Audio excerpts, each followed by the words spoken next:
السلام علیکم ورحمۃ اللہ وبرکاتہ۔ رمضان المبارک کی خصوصی نشریات میں خوش آمدید کہتے ہیں۔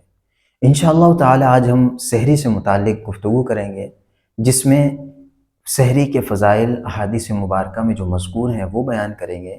اسی کے ساتھ ساتھ سحری شروع اسلام میں کس طرح کی جاتی تھی اور سحری کی ابتدا کس طرح ہوئی۔ اسی کے ساتھ ساتھ سحری کے بغیر روزہ رکھنا جائز ہے یا ناجائز، کیا سحری روزے کے لیے شرط ہے، اور سب سے بہترین سحری کیا ہے۔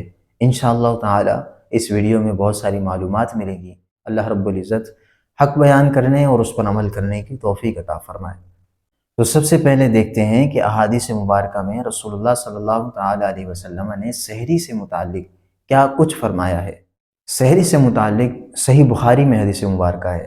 حضرت انس بن مالک رضی اللہ تعالیٰ عنہ روایت کرتے ہیں کہ رسول اللہ صلی اللہ تعالیٰ علیہ وسلم نے ارشاد فرمایا کہ سحری کھایا کرو کہ سحری میں برکت ہے۔ اسی طرح صحیح مسلم شریف میں حدیث مبارکہ موجود ہے۔ حضرت سیدنا عمرو بن عاص رضی اللہ تعالیٰ عنہ روایت کرتے ہیں کہ رسول اللہ صلی اللہ تعالیٰ علیہ وسلم نے ارشاد فرمایا کہ ہمارے اور اہل کتاب یعنی یہود و نصارہ کے درمیان جو فرق والی چیز ہے وہ سحری ہے، کیونکہ روزہ وہ بھی رکھتے تھے اور روزہ مسلمان بھی رکھتے تھے، لیکن درمیان میں جو فرق کرنے والی چیز تھی وہ سحری تھی۔ سحری کے بغیر یہود و نصارہ روزہ رکھتے تھے، تو رسول اللہ صلی اللہ تعالیٰ علیہ وسلم نے اس لیے فرمایا کہ ہمارے اور اہل کتاب میں جو فرق کرنے والی چیز ہے وہ سحری کھانا ہے۔ اسی طریقے سے صحیح ابن حبان کی روایت ہے کہ رسول اللہ صلی اللہ تعالیٰ علیہ وسلم نے فرمایا کہ سحری کھانے والے پر اللہ اور اس کے فرشتے رحمت نازل فرماتے ہیں۔ اسی طرح ابو داؤد میں حدیث مبارکہ موجود ہے کہ رسول اللہ صلی اللہ تعالیٰ علیہ وسلم جب کسی صحابی کو اپنے ساتھ سحری کے لیے بلاتے تو آپ یوں ارشاد فرماتے کہ آؤ اور برکت والا کھانا کھا لو، تو رسول اللہ صلی اللہ علیہ وسلم سحری کے کھانے کو برکت والا کھانا فرماتے۔ اسی طرح ابن ماجہ کی حدیث مبارکہ ہے۔ حضرت سیدنا عبداللہ ابن عباس رضی اللہ تعالیٰ عنہ روایت کرتے ہیں کہ اللہ کے رسول صلی اللہ تعالیٰ علیہ وسلم یوں فرمایا کرتے کہ روزہ رکھنے کے لیے سحری کھا کر قوت حاصل کرو، اور دن کے وقت آرام کر کے یعنی قیلولہ کر کے رات کو عبادت کے لیے قوت حاصل کرو۔ یعنی رسول اللہ صلی اللہ علیہ وسلم نے سحری کے کھانے کو قوت کا باعث فرمایا ہے۔ جو شخص سحری کرتا ہے تو اس کے لیے یہ کھانا قوت کا باعث ہے۔ اسی طرح سنن الکبریٰ للنسائی میں حدیث مبارکہ ہے کہ حضرت سیدنا عبداللہ بن حارث رضی اللہ تعالیٰ عنہ ایک صحابی سے روایت کرتے ہیں کہ رسول اللہ صلی اللہ تعالیٰ علیہ وسلم کی بارگاہ میں ایسے وقت میں حاضر ہوا کہ جب آپ سحری تناول فرما رہے تھے، تو آپ صلی اللہ تعالیٰ علیہ وسلم نے فرمایا کہ سحری برکت والا کھانا ہے جو اللہ نے تمہیں عطا فرمایا ہے، لہٰذا تم اس کو چھوڑا نہ کرو۔ تو برکت والا کھانا جو سحری کا ہے ہمیں ہرگز نہیں چھوڑنا چاہیے۔ اس کے اندر اللہ رب العزت نے بہت ساری رحمتیں، برکتیں، قوتیں رکھی ہیں۔ اللہ رب العزت ہمیں عمل کی توفیق عطا فرمائے۔ اسی طرح الترغیب والترہیب میں ایک حدیث مبارکہ موجود ہے۔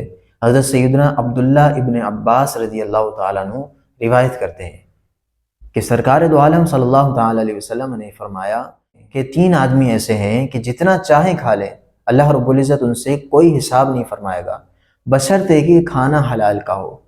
پھر فرمایا کہ پہلا آدمی وہ ہے کہ جو روزے دار ہو اور افطار کے وقت جتنا چاہے کھا لے، اللہ رب العزت اس سے حساب نہیں فرمائے گا۔ پھر فرمایا کہ سحری کے وقت روزے دار روزہ رکھنے کے لیے سحری کے وقت جتنا چاہے کھا لے، اللہ رب العزت اس سے حساب نہیں فرمائے گا۔ تیسرا شخص وہ ہے جو جہاد کر رہا ہے اللہ کی راہ میں، وہ جتنا چاہے کھا لے، اللہ رب العزت اس سے حساب نہیں فرمائے گا۔ تو یہ 3 آدمی ہیں جس میں روزے رکھنے والا اور روزہ کھولنے والا دونوں بھی شامل ہیں۔ تو سحری کے وقت جتنا چاہیں آپ کھا لیں، لیکن آپ سے اس کا حساب نہیں ہوگا، لیکن شرط یہ ہے کہ کھانا حلال کا ہونا چاہیے۔ پھر دوسری چیز یہ ہے کہ زیادہ کھانے سے بہت سی احادیث میں منع فرمایا گیا ہے کہ یہ پیٹ کے لیے بھی نقصان دہ ہے، جسم کے لیے بھی نقصان دہ ہے، اور روحانیت کے لیے بھی نقصان دہ ہے۔ اس لیے کم کھانا نبی رحمت صلی اللہ تعالیٰ علیہ وسلم کی سنت مبارکہ ہے۔ اسی طرح مسند امام احمد میں ایک حدیث مبارکہ ہے جس کے راوی حضرت سیدنا ابو سعید خدری رضی اللہ تعالیٰ عنہ ہے۔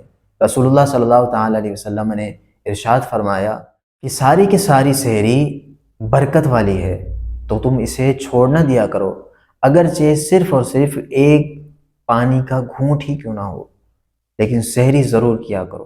پھر فرمایا کہ اللہ اور اس کے فرشتے رحمت نازل فرماتے ہیں سحری کرنے والوں پر۔ تو یہ کتنا بڑا اعزاز ہے کہ اللہ اور اس کے فرشتے رحمت نازل فرمائیں جو سحری کر رہے ہیں۔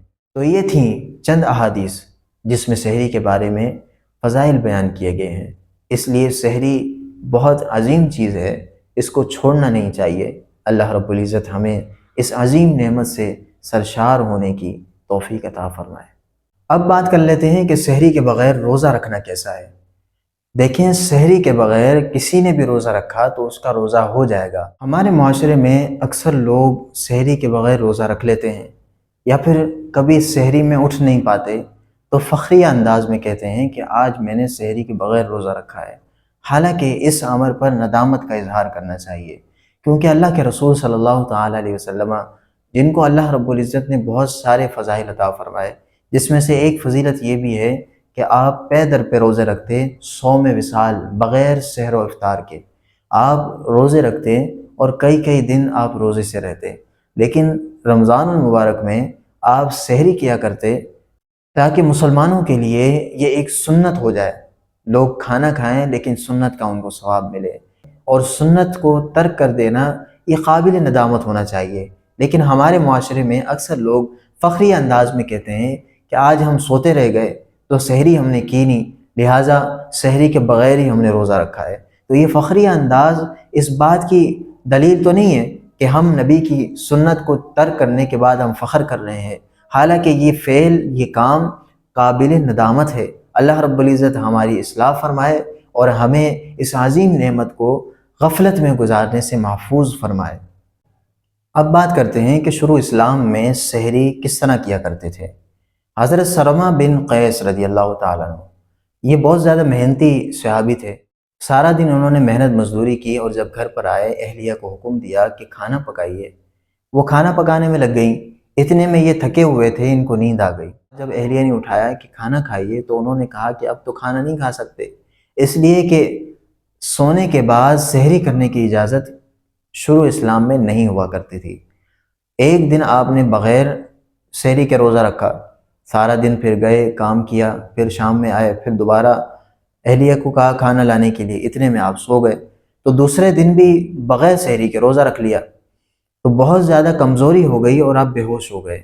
اللہ کے رسول صلی اللہ تعالیٰ علیہ وسلم کی امت پر جو زحمت تھی، اللہ رب العزت نے اس کو رحمت میں بدل دیا۔ وہ یوں کہ اللہ رب العزت نے قرآن مجید میں نازل فرمایا وَكُلُوا وَاشْرَبُوا حَتَّى يَتَبَيَّنَ لَكُمُ الْخَيْطُ الْأَبْيَضُ مِنَ الْخَيْطِ الْأَسْوَدِ مِنَ الْفَجْرِ۔ اس آیت مبارکہ میں اللہ رب العزت نے فرمایا کہ کھاؤ اور پیو یہاں تک کہ سفید ڈورا سیاہ ڈورے سے جدا ہو جائے۔ آیت مبارکہ کے نازل ہونے کے بعد اللہ کے رسول صلی اللہ تعالیٰ علیہ وسلم کی امت پر ایک رحمت کا سماں بن گیا اور سحری کی رونقیں بحال ہو گئیں۔ ہر کوئی سحری کے وقت کھانے پینے اور اللہ کے ذکر میں مشغول رہتا، یعنی رمضان المبارک میں رات میں سونے کے بعد بھی کھانے پینے کو مباح قرار دے دیا گیا، یعنی جائز قرار دے دیا گیا۔ اب صبح صادق سے پہلے جو کوئی بھی کھانا چاہے وہ کھا سکتا ہے، اس میں کوئی حرج نہیں ہوگا۔ اسی آیت مبارکہ کے بعد سحری کی ابتدا ہو گئی اور ہر کوئی سحری صبح صادق سے پہلے کرنے لگا۔ اسی آیت مبارکہ سے یہ بھی پتہ چلتا ہے کہ روزے کا تعلق اذان فجر سے نہیں ہے، وقت کے ساتھ ہے۔ جیسے ہی فجر کا وقت شروع ہوگا کھانا پینا اس سے پہلے بند کر لینا چاہیے۔ آج کل کے دور میں سحر و افطار کی ٹائم ٹیبل ہر کسی کے پاس میسر ہوتے ہیں، اس میں دیکھ کر اسی کے حساب سے روزہ رکھنا اور کھولنا چاہیے، اسی میں زیادہ احتیاط ہے۔ اب یہ سوال کہ سحری روزے کے لیے شرط ہے یا نہیں، تو اس کا جواب یہ ہے کہ سحری روزے کے لیے شرط نہیں ہے۔ اگر کسی نے سحری نہیں کی اور نیت کر لی بغیر سحری کے بھی تو اس کا روزہ ہو جائے گا، اس میں کوئی حرج نہیں ہے۔ اب بات کرتے ہیں کہ بہترین سحری کون سی ہے۔ ابو داؤد کی حدیث مبارکہ ہے کہ اللہ کے رسول صلی اللہ تعالیٰ علیہ وسلم نے ارشاد فرمایا کہ مومن کے لیے کھجور سب سے بہترین سحری ہے۔ تو کھجور جو ہے وہ سحری میں استعمال کرنا یہ بہت زیادہ رسول اللہ صلی اللہ تعالیٰ علیہ وسلم کا پسندیدہ عمل ہے۔ آپ اکثر 2 کھجور اور پانی کی گلاس سے سحری کیا کرتے تھے۔